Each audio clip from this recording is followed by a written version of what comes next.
तो Antman and Wasp Quantumania movie का villain है कैंग द कॉन्करर मूवी के एंड में मारा गया, पर कुछ थ्योरीज ये क्लेम कर रही है कि एक्चुअली ये कैंग मरा नहीं है, ये वापस आएगा और ही हू रिमेन्स बनेगा या इनमोर्टस बनेगा और कैंग डायनेस्टी मूवी में भी एज मेन विलन अपीयर होगा। तो क्या ये थ्योरी सही है और क्या ऐसा सच में होगा, इस पे तो हम बात करेंगे ही, लेकिन साथ ही हम ये भी डिस्कस करेंगे कि आखिर एक कैंग को मारना इतना मुश्किल है तो फिर अवेंजर्स कैंग काउंसिल को कैसे हराएंगे, और जैसे थैनोस के साथ इन्फिनिटी सागा एंड हो गई थी तो क्या कैंग के साथ भी मल्टीवर्स सागा खत्म हो जाएगी, अगर हाँ तो फिर मल्टीवर्स को कैसे खत्म किया जाएगा, सारे कैंग वेरिएंट्स को मारकर या सारे यूनिवर्सेस को मारकर।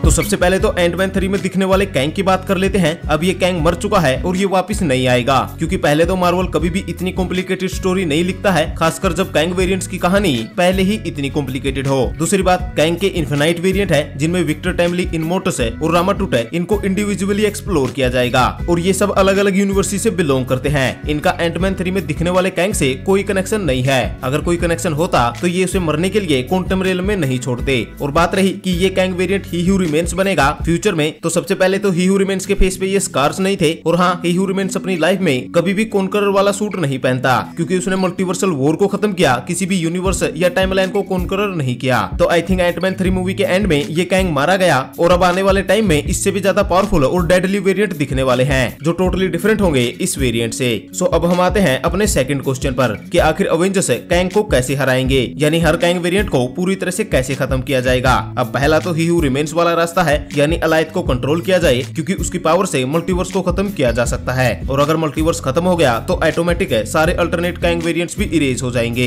पर अब ये इतना आसान नहीं है, क्योंकि जो काउंसिल ऑफ कैंग हमने एंटमैन 3 के पोस्ट क्रेडिट में देखी वो वहीं पर है जहां ही हू रिमेन्स का सिटाडेल हुआ करता था। सो मोस्ट प्रोबेबली ये काउंसिल है अब अलायद को भी कंट्रोल कर रही होगी, और जैसे ही हू रिमेन्स अलायद को सिक्योरिटी के लिए यूज कर रहा था, अब सेम काम है ये काउंसिल भी कर रही होगी, यानी ये सारे वेरिएंट है सबसे इंपॉर्टेंट काम कर रहे हैं मल्टीवर्स को सिक्योर करके, ताकि उसके साथ कोई छेड़छाड़ न करे और ये जिंदा रहे। तो यानी अवेंजर्स को अब हर कैंग वेरिएंट के साथ दो हाथ करने होंगे, यानी हर वेरिएंट को लड़कर हराया जाए, पर ऑब्वियसली ये इम्पॉसिबल है। तो यहाँ पर आती है सीक्रेट वॉर थ्योरी। दरअसल डॉक्टर स्ट्रेंज 2 मूवी में हमें इनकर्जन का कॉन्सेप्ट बताया गया कि अगर कोई मल्टीवर्स में ट्रेवल करता है कुछ इलीगल तरीके से, तो दो यूनिवर्सिटीज की बाउंड्री आपस में मिलने लग जाती है और दोनों यूनिवर्सिटीज है नहीं तो एक तो पक्का डिस्ट्रॉय हो ही जाता है। तो ये incursion he Kang the conqueror की डायनेस्टी को खत्म करेगा। हालांकि ये अवेंजर्स के लिए उतना फायदेमंद नहीं होगा, क्योंकि इस इनकर्जन के दौरान सारे कैंग वेरिएंट्स के यूनिवर्स तो डिस्ट्रॉय होंगे ही, साथ ही मेन यूनिवर्स भी डिस्ट्रॉय हो सकता है और यहीं से सीक्रेट वॉर्स के इवेंट्स शुरू होंगे। दरअसल कुछ ऐसा होगा कि अवेंजर्स कैंग डायनेस्टी मूवी में अवेंजर्स वर्सेस कैंग की फाइट होगी, जिसमें कैंग काउंसिल जीत जाएगी, पर इनकर्जन की वजह से मल्टीवर्स भी कोलैप्स होने लग जाएगा, जिसमें या तो कोई एक कैंग वेरिएंट है या फिर कोई डॉक्टर डूम जैसा विलन है इस टूटते हुए मल्टीवर्स में से एक सिंगल यूनिवर्स को फॉर्म करेगा,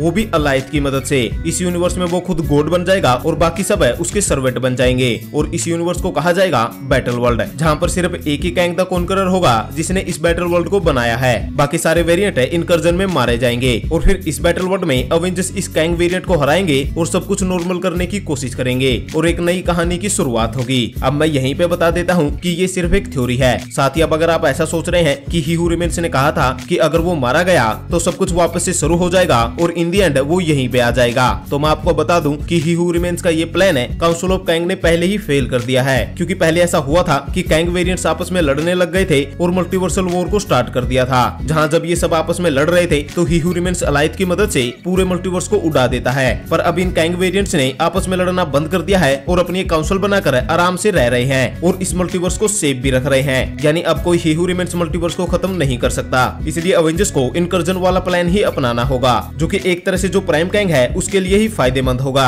अवेंजर्स तो यहाँ सिर्फ कठपुतली की तरह है। तो अब अगर आपने नोटिस किया हो तो यही वो चीज है जो कैंग को थैनोस से ज्यादा खतरनाक है और डिफरेंट बनाती है।